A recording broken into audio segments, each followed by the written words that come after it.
ভূমি থেকে আকাশে নিক্ষেপযোগ্য চীনা ক্ষেপণাস্ত্র ও ক্ষেপণাস্ত্র উৎক্ষেপণ ব্যবস্থা HQ-9B ইরানের হাতে এসে পৌঁছেছে। আকাশ প্রতিরক্ষা ব্যবস্থা পুনরায় শক্তিশালী করতেই নিজেদের অস্ত্র ভাণ্ডার সমৃদ্ধ করার দিকে মনোযোগ দিয়েছে তেহরান। মিডল ইস্ট আইয়ের এক প্রতিবেদনে বলা হয়েছে, 12 দিনের যুদ্ধে ইসরায়েলের হামলায় বিধ্বস্ত প্রতিরক্ষা ব্যবস্থাগুলো দ্রুত পুনর্গঠন করতে চাচ্ছে ইরান। সেই লক্ষ্যেই চীন থেকে ভূমি থেকে আকাশে নিক্ষেপযোগ্য ক্ষেপণাস্ত্র ব্যবস্থা সংগ্রহ করেছে দেশটি। মিডল ইস্ট আই বলেছে, চীন ও ইরানের মধ্যে সামরিক ও কৌশলগত সম্পর্ক যে ক্রমে বাড়ছে, ক্ষেপণাস্ত্র সরবরাহ তারই ইঙ্গিত দেয়।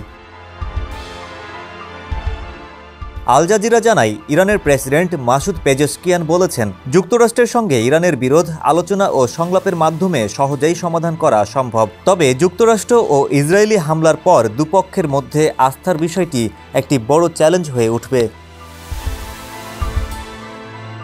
সোমবার প্রকাশিত এক সাক্ষাৎকারে এসব কথা বলেন পেজেশকিয়ান। শনিবার ইরানের প্রেসিডেন্টের সাক্ষাৎকার নেন যুক্তরাষ্ট্রের রক্ষণশীল পডকাস্টার টাকার কার্লসন। পেজেশকিয়ান বলেন, আমি বিশ্বাস করি যুক্তরাষ্ট্রের সঙ্গে আমাদের দ্বন্দ্ব ও বিরোধ খুব সহজেই আলোচনা ও সংলাপের মাধ্যমে সমাধান করা সম্ভব।